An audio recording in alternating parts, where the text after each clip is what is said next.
Oh, today is April 2nd, 2023. Thanks for joining me.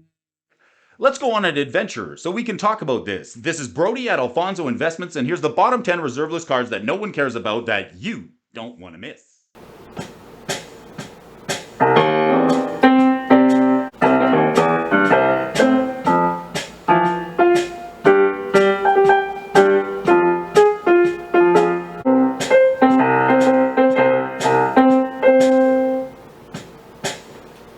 Well, all right, folks, we're happy to be here and we're ready to do this. Let's get set to run this bottom 10 list. But wait, we can't do that until me and my cousin Jimmy give this card a dishonorable mention. Kesa was coming in at the bottom end of the reserve list. The last time we did this, nobody cares about this card. Which brings us to the first card on our list this week. Well, we've seen it before, and here we'll see it again. In number 10, the Well of Knowledge is coming in again. $5.80 or €3.40 to get a copy of this artifact into your collection. For 3 mana, you can cast an artifact that says any player may pay 2 during his or her draw step to draw an additional card. Players may use this ability as many times as they choose. A generic artifact that's good and beneficial for all players in a commander build. It's 3 mana, it goes in just about any deck, so we're buying it. Which brings us to the next card on our list this week. Coming in at number 9, the Willow Priestess from Homeland's blog. This is a fairy card that costs $5.13 to get it into your collection, or €4.62. The Willow Priestess is an overlooked card from the Homelands block if you want to play Fairy Tribal, which seems more possible today more than ever. 2 green and 2 gets you a copy of this 2/2 that has the ability to tap and take a fairy from your hand and put it directly into play, treat it as though it was just summoned. So you can peekaboo a fairy card from your hand into the battlefield, and with the advent of more fairies, you could mastermind a way or two to play this card today. It's also got this interesting ability for a green and 2 that says target green creature gets protection from black until end of turn. Those of faith are those of strength. Autumn Willow. This card is coming in at number 9 on the bottom 10 of the reserve list this time, so we're buying it. Which brings us to the next card on our list this week. Take an oath to watch the bottom 10 each and every time we do it. Oath of Ghouls coming in at number 8 on the reserve list. Cards that no one cares about for $6.05 or €4.10. This card from Exodus is an enchantment, and it costs 1 black and 1. During each player's upkeep, if there are more creature cards in that player's graveyard than in target opponent's graveyard, that player may return a creature card from his or her graveyard to his or her hand. Something that could return even your commander from your graveyard to your hand and help you return permanents to the battlefield. This card is overlooked, and it's cheap enough to get a copy in the collection, so we're buying it. Which brings us to the next card on our list this week. Coming in at number 7 is this card. From Mirage block to Fairy's Isle, some land, and it's never a bad idea to get some real estate into your reserve list collection. Teferi's Isle will cost you $6.37 or €4.77. This land has phasing and it comes into play tap, but says tap to add 2 blue to your mana pool. The 3 wizards knew only that this isle held a great mystery, and that patience alone would solve it. Well, there's Amulet of Vigor and many other ways to make lands untap if they enter the battlefield tap. Phasing is going to be coming back, and a mechanic that we're going to be seeing a little bit at a time, more and more, and I just can't think that there's going to be a time and a place where this card is especially good. A land that taps for double blue seems really good in the color suit. Ramp in blue, why not? It's coming in at the bottom end of the reserve list, so we're buying it. Which brings us to number 6 on the bottom 10 reserve list cards this month is an instant from Mirage Block in black for $5.28 or €4.74. you can get this Mirage Instant into your collection. Instantly play it for 2 black and 1 and sacrifice a creature. Put into play a number of maggot tokens equal to the sacrifice creature's power. Treat these as 0/1 black creatures. King or herder, the maggots care not.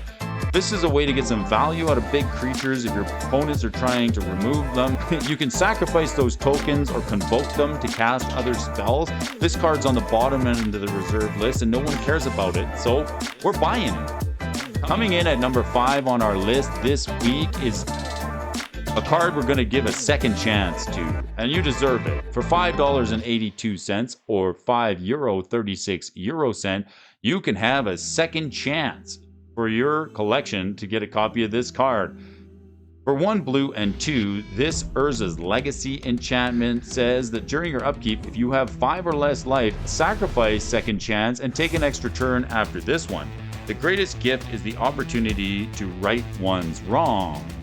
If you need a second chance, now's the time to get it. It's been dropping in price and the foil version has quite a premium. This card from Urzas Legacy has been forgotten and is drifting way down to the bottom end of the reserve list, so we're buying it.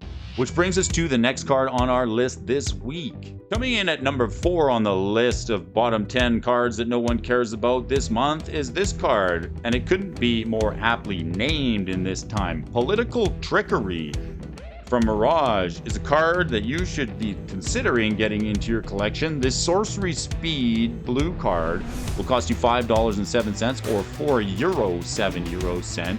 To cast it for 1 blue and 2, you choose target land you control and target land an opponent controls. Exchange control of those lands. Politics is a game. Move a stone here, move a stone there, except sometimes the stones bleed. Shaku Endbreather. This is a card that is interesting to play in a commander build. It's cheap enough to cast. You can trade a basic land for something quite good on your opponent's side of the battlefield, and you can negotiate with your opponents in a commander game with this card. Political Trickery is coming in way down at the bottom end of the reserve list, so we're buying it. Which brings us to the next card on our list this week. It's this card.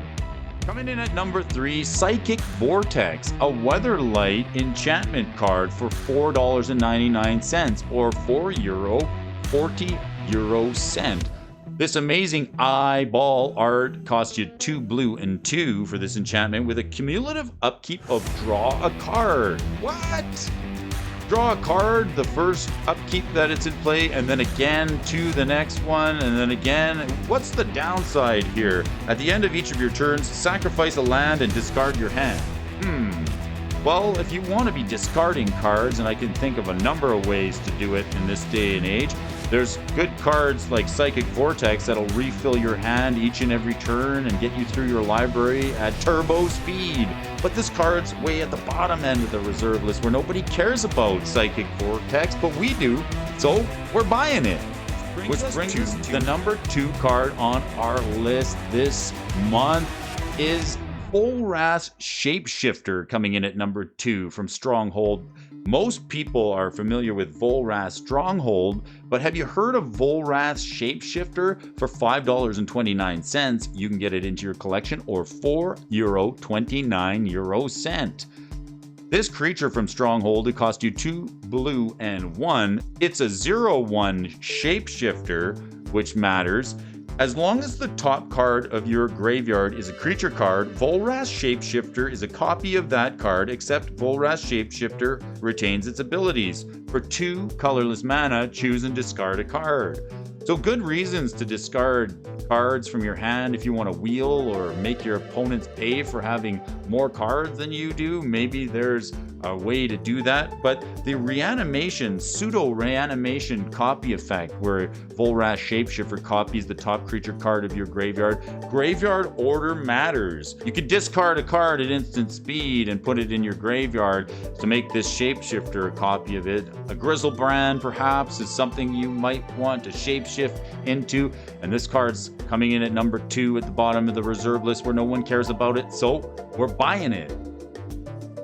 Now, before we get into the number one card on our list this week, I want to give a special thank you to all of those of you who support the channel, the 249 of you amazing subscribers who love the game as much as I do. Thanks for joining me on this adventure today. So let's look at the number one card. Coming in at the bottom 10 of the reserve list this month is this card, Teferi's Realm. The number one card on the bottom of the reserve list this month is Teferi's Realm for $3.48 or €2.73. You too can get a copy of this card into your collection. An enchantment card, which is an enchant world, which is just an interesting mechanic considering you can only have one of them on the battlefield at a time. Let's take a look at this enchant world for 2 blue and 1. This Visions enchantment says, at the beginning of each player's upkeep, that player chooses artifacts, creatures, lands, or global enchantments. All cards of that type phase out.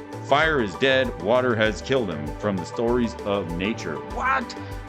Each player has to choose one of these permanent types during their upkeep, and then all the cards of that type phase out. It's sort of like this choice card like Dream Halls, which is also on the bottom of the reserve list. Can you think of a better way to mess up a board state and get opponents really thinking about how the game is going to go from there? And this card's been forgotten. It's all the way at the bottom of the reserve list, drifting down in price from Visions, so we're buying it.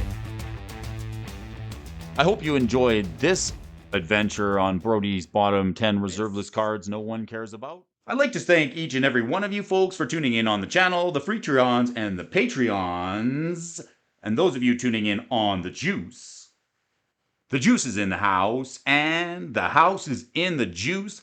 Smash, Jackson, Garen, Jotter, Dusty, Cully, Murray, Cooper, Coyne, Pomeroy, Tyler Friesen, Tyler Harrison, Kyler Mears, the MTG Moxman, Earl of Drummer, Johan Matuzzi, primed for 6 games, and new patron, Zappers. I hope to see you all on the morning show, Monday through Friday, for a little bit of Magic the Gathering stocks and some Magic the Gathering talks. We'll talk to you all again soon.